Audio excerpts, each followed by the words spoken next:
The Meaning of Marxism by Paul D'Amato. Section.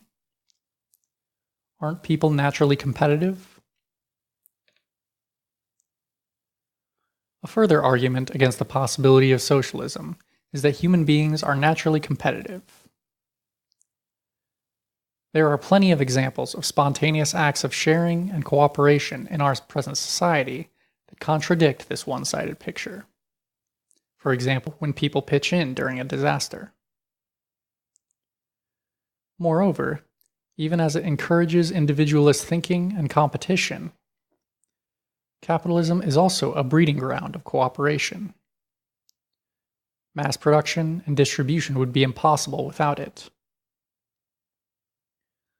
In every workplace, hundreds and sometimes thousands of people must labor cooperatively to turn out a product. This socialized cooperative aspect of capitalism is a partial negation of market competition, and it provides the basis for workers' own sense of themselves as a collective class whose interests compel them to take collective action.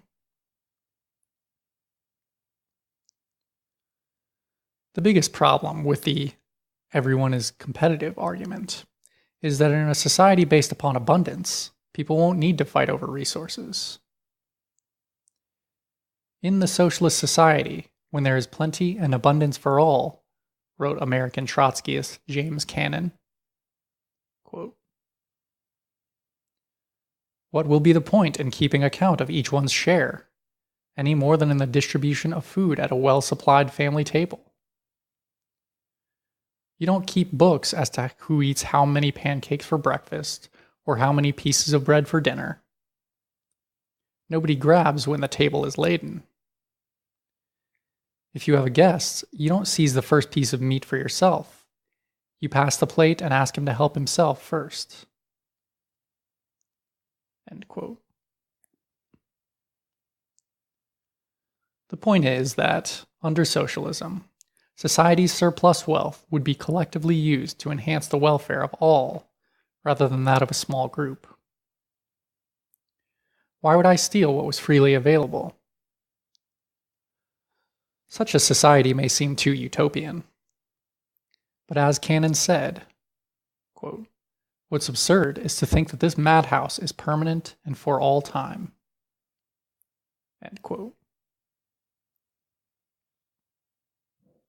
Hang on, say the naysayers. Without competition, creativity and invention would stagnate. There would be no incentive to work hard to achieve. The implication of this, one of the oldest arguments against socialism, is that capitalist market competition is the best and only guarantee of hard work. Marx and Engels dealt with the question in the Communist Manifesto. It has been objected, they write, quote, "that upon the abolition of all private property, all work will cease, and universal laziness will overtake us." Their answer is as simple as it is devastating. Quote, "According to this, bourgeois society ought long ago to have gone to the dogs through sheer idleness. For those of its members who work acquire nothing, and those who acquire anything do not work." End quote.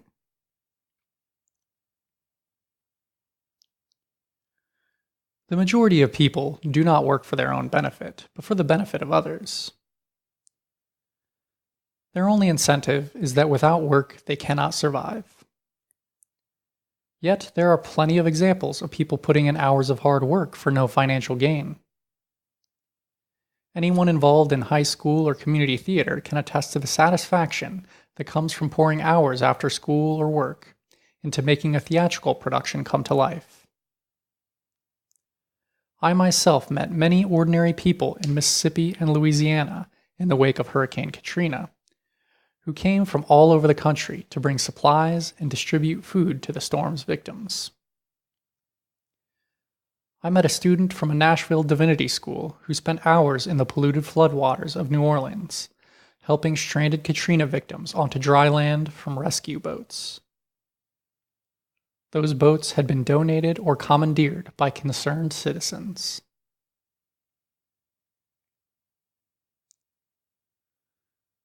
Nor can the argument be leveled that socialism takes incentive away because it doesn't allow for personal possessions. It is only property used to exploit others that socialism prohibits.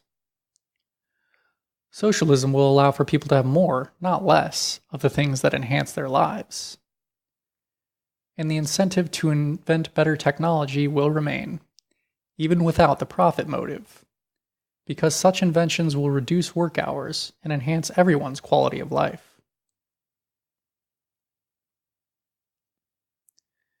And while it is true that capitalist competition acts as a spur to increase production, it is also extremely wasteful. One need only think of the multi-billion-dollar advertising industry, or the military-industrial complex, to see how much labor is expended upon essentially worthless enterprises. Imagine what hundreds of billions of dollars now spent on weapons of mass destruction, or on advertisements aimed at convincing us to buy one brand of sugary water over another, could do to fix crumbling schools, provide universal health care, and clean up environmental degradation. Moreover, because capitalist enterprises depend upon increasing profits and market share, they must continually sell their products in ever greater quantities. There is, therefore, a built-in incentive on the part of capitalists to produce things of poor quality that do not last. This is called planned obsolescence. Think of the college textbook industry, where the same $100 book is reissued, with a higher price tag, of course, that has nothing more than a new introduction and several rearranged chapters. Or the new housing developments that use the cheapest building materials to construct flimsy homes that won't last. The healthcare business is probably the most distressing example of what happens when we let the market decide. Healthcare for profit means delivering the least amount of healthcare service possible and selling the service for as much as possible. HMOs deny people access to important medical procedures because they want to maximize their profits. Insurance companies refuse coverage to those who need it the most, the chronically ill with pre-existing conditions, because it isn't profitable. Richard Lott, president of the now notorious Columbia HCA hospital chain, compares healthcare to fast food. Quote, "Do we have an obligation to provide healthcare for everybody? Where do we draw the line? Is any fast food restaurant obligated to feed everybody who shows up?" End quote. Capitalism wastes human life above all.